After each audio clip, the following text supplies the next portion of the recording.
Now, dear students, in the previous video, we have seen the electrical spacing tool, in which we have studied the IPC 2221 tool and IC 6064 calculator. So these are the both calculators studied in the previous video.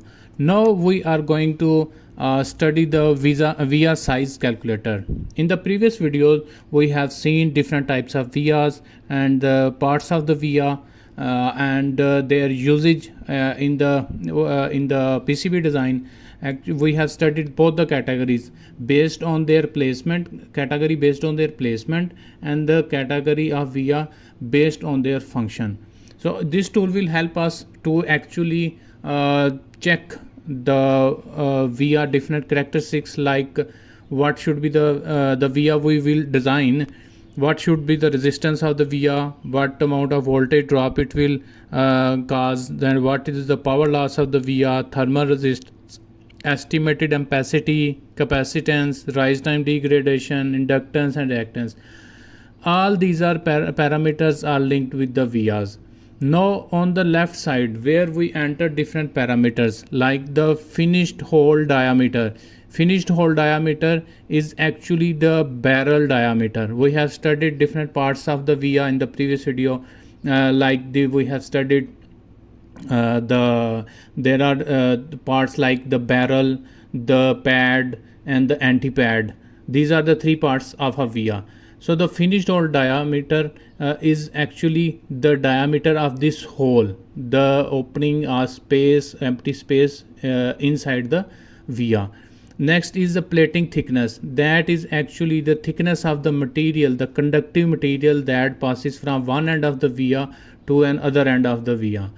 Then we have the via length. Via length is actually the start and the end length of the length from the starting point of the via to the end point of the via.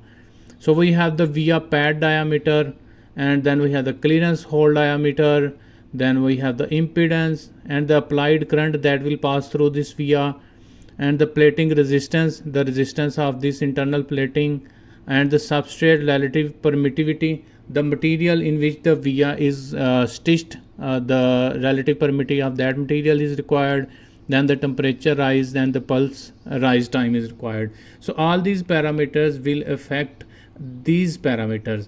So let's say over here you can see these are just the units you can change from millimeter to micrometer, centimeter, mils or inches.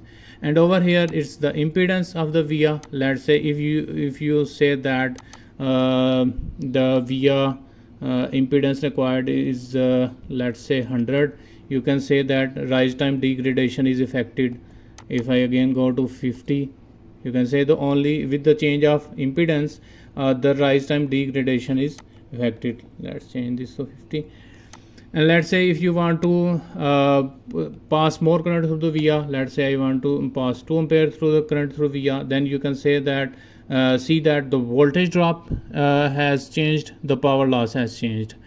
Similarly, if you go to plating resistivity, you can see that we have different types of plating material, like if you want to plate it with gold, copper, silver, tin, platinum. These are the materials that are used for plating of the vias.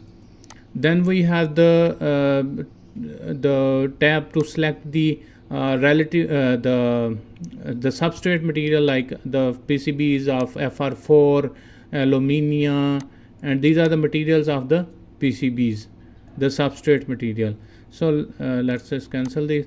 So in this way, by entering different parameters over here, you can get the results over here.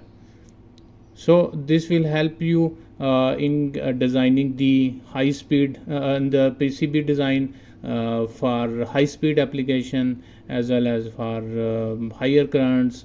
And so this is a very important tool. You must use it while designing the PCB.